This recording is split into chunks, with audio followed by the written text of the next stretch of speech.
A really important issue in enterprise security now is content and content security and protection, protecting your data. If this is something you're spending time with your team thinking about, then stick around. I've got a really interesting guest in the studio today, and I think there's a lot to learn. So I hope you stick around.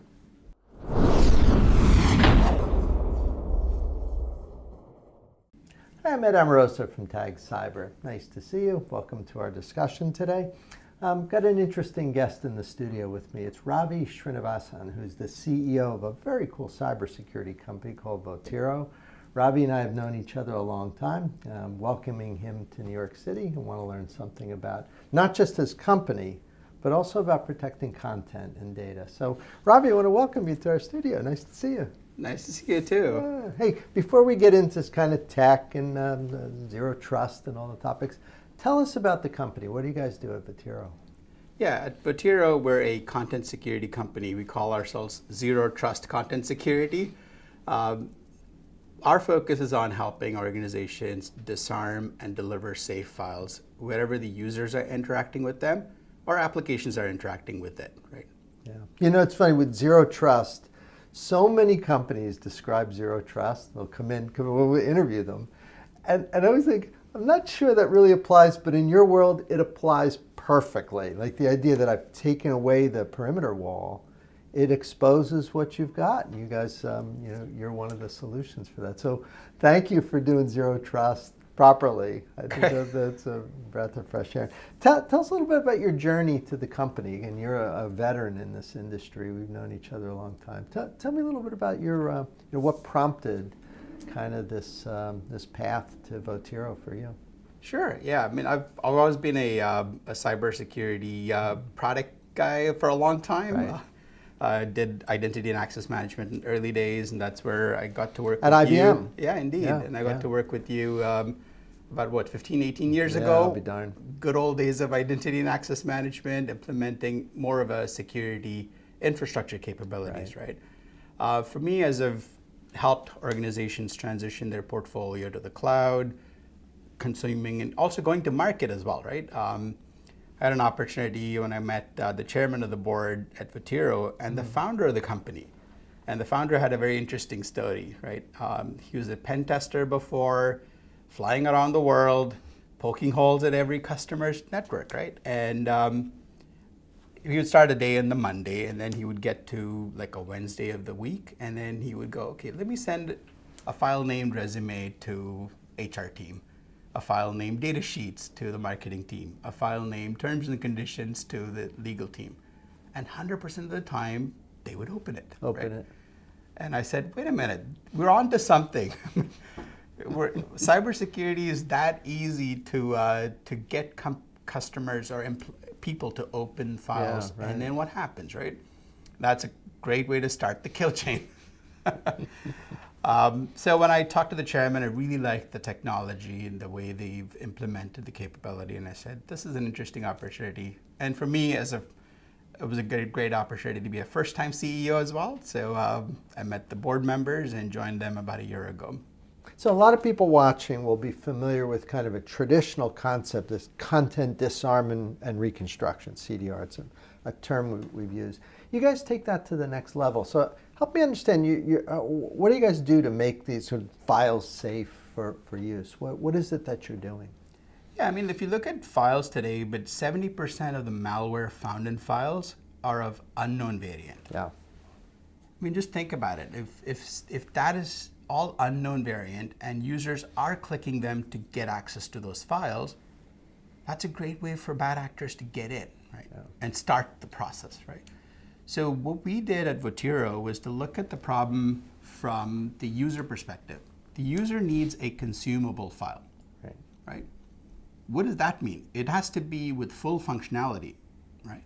And so delivering a safe file with full functionality was our focus. And we said, let's not look for malware, but instead deliver safe files using file formats that we know, right? And so we're file experts in the company. So we've got about 180 different file formats that we support. Mm-hmm. So instead of looking for malware, we'll deliver safe files and leave behind these unknown bits. Those unknown bits are then what we can analyze and deliver analytics to companies in terms of, hey, that was a zero-day attack. That was a ransomware. That was a new variant of a malware not seen anywhere. That happens after a fact, but the user and the application got a safe file to work with here and now. Right, right. I was going to ask you, unknown means zero day, essentially. Indeed. Unknown can be those 70% of the unknown variants, right? The brand new variant of a new malware or ransomware attacks, zero-day attacks. These are all evasive objects and executables that are hidden in files. That you and I, when we get a file, we open it to do our work. Little do we know that the underlying metadata had an object that just detonated on my endpoint and caused harm downstream. So in the old days, we would have relied on identity controls, perimeter controls, things around the data. But zero trust basically removes that. So help us. I'm guessing a lot of people come to you and talk about protecting their content in the context of this journey to zero trust. Is that where a lot of customers start the discussion with you? Yeah, indeed. I mean, most of the customer conversations we start is typically a business process that's being digitized. Look at insurance companies that are digitizing their claims processing. What used to be the old way of fax the file and I'll take care of it to now it's a digital process, email the file and I'll process it. So companies hire 20, 30 people to process claims. You can't ask them to not open files because they won't be productive otherwise. Right. So how do you enable them to safely open claims files, not knowing where those files are coming from?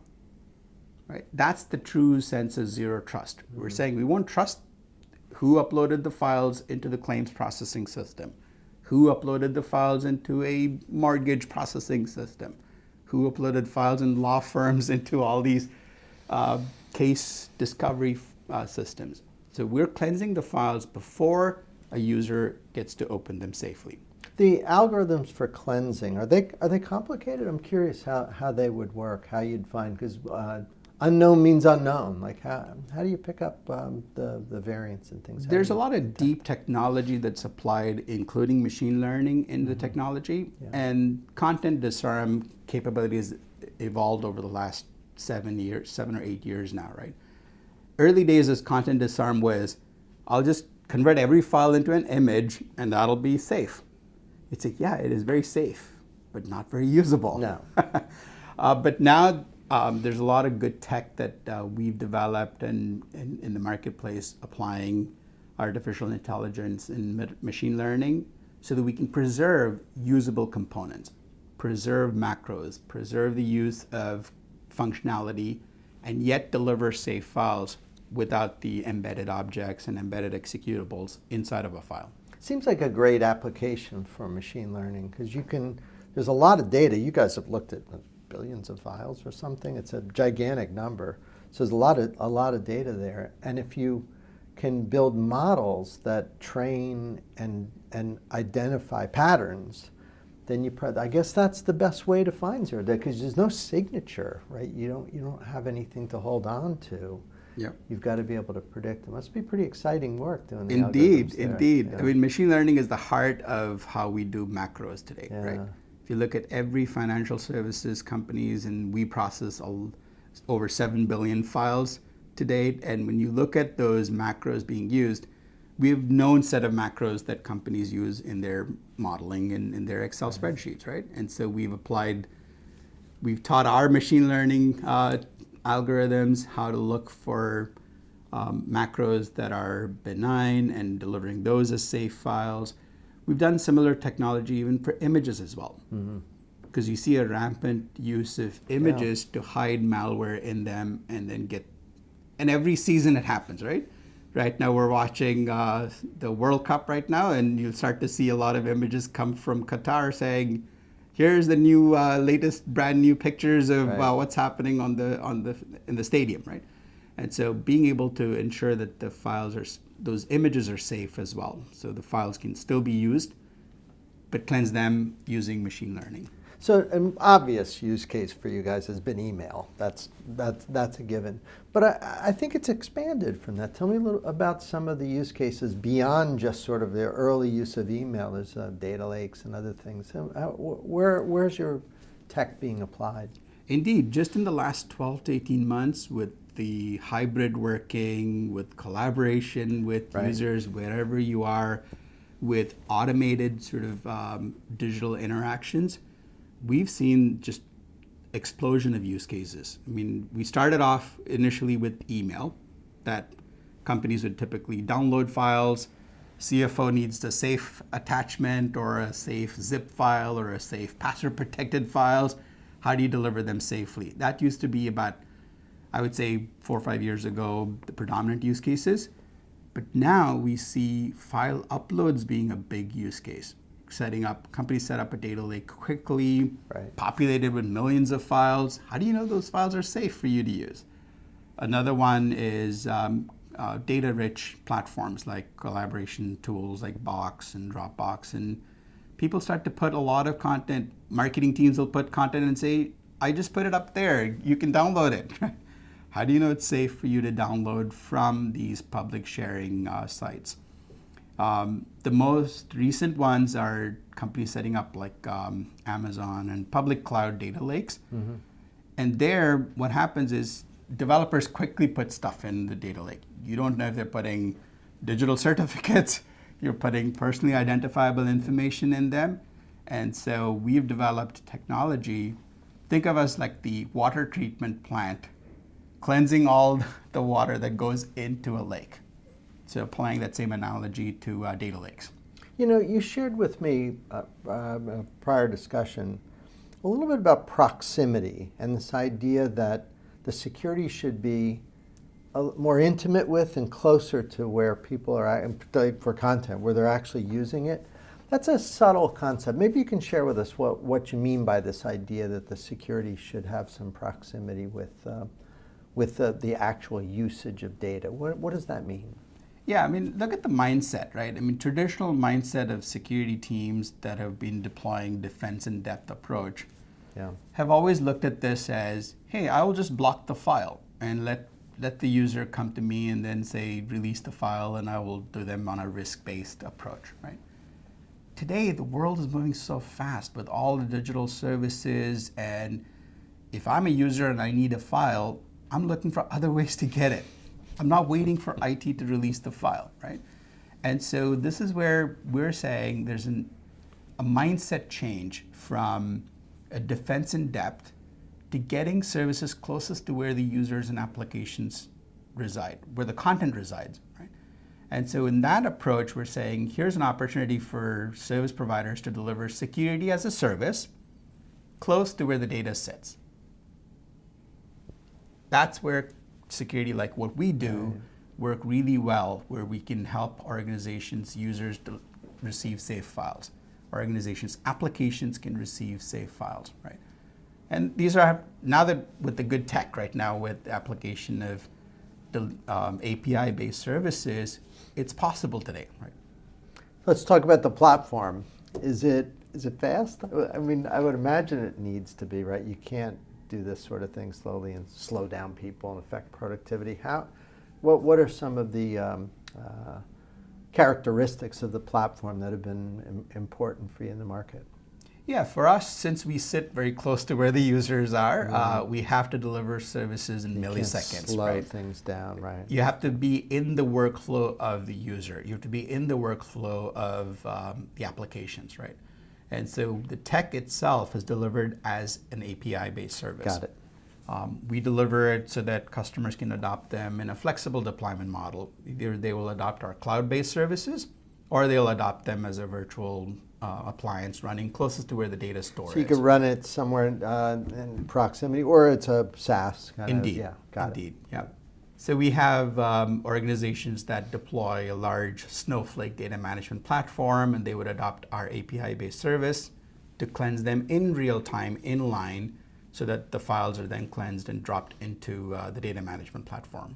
That's good. A lot of people doing POCs. Is that the way you generally engage initially with new customers? Yeah, we do a lot of trials these days. Companies will try us for 2 to 3 weeks at a time, and then they'll get a sense of how we operate, how we look at the new file formats that the company is looking to deploy, and then they would subscribe to the service. That's good. Well, I hope a lot of people watching us right now, our audience, signs up for a Votiro trial. That'll be great. So, if they are interested, what would be a good place? They go to the website. Would that? Yeah, be? on our website we have our ability to request a demo and try it out. Yeah. But we've also placed our services in the public cloud marketplaces as well. Oh, that's so good. We're in Amazon Marketplace and Azure Marketplace, because the idea is to make it easy and frictionless to get the users to try it, right? You're doing so well now. What's next? Where's the company going? Like in a couple of years, where do you guys see yourselves as technologists here? I mean, this is just the beginning, right? I mean, so one of the things we're seeing is companies looking for more API-based services for security, how to look at content security more broadly. I mean, great, we're leaving behind all these unknown bits. Look at all the known bits, and are there ways for us to be able to help organizations look at content in the perspective of analytics, content in the perspective of detection, content in the perspective of personally identifiable information, and so on. So we see a rich amount of opportunities for us to develop the content security more end-to-end, from early days of discovery, classification, and then delivering content disarm at the end. You're also in this like forever battle, this algorithmic battle between the offense getting better and the algorithms having to get better, the ones you guys run, to detect them. So that keep you busy for a while, I would imagine. Indeed. I mean, one of the biggest value that we're delivering in the marketplace is how to help. There's a ton of detection and response capabilities. There's a ton of endpoint and network and cloud detection and response. Our single mission in life is how do we add value to them? Because we have a rich amount of file analytics. They don't. So we can really add value to a lot of the detection response capabilities, focusing on the prevention piece. As I said earlier, if you look at any kill chain and rewind well into like when it originally started, almost always it started with a weaponized file that somebody opened and started. How can we help organizations focus there so that a lot of the downstream effort is then minimized because we have a rich set of service and value that we can bring to companies? That's a very good summary of the value here. I want to thank you for the work you guys are doing. This is important. So keep up the good work. And on behalf of the folks watching, our team here at Tag Cyber, I want to thank you for coming by and sharing today. Great. Thank you, Ed. Wonderful to see you. Keep up the great work. Thank you. Good. And for everyone else watching, we'll see you next time.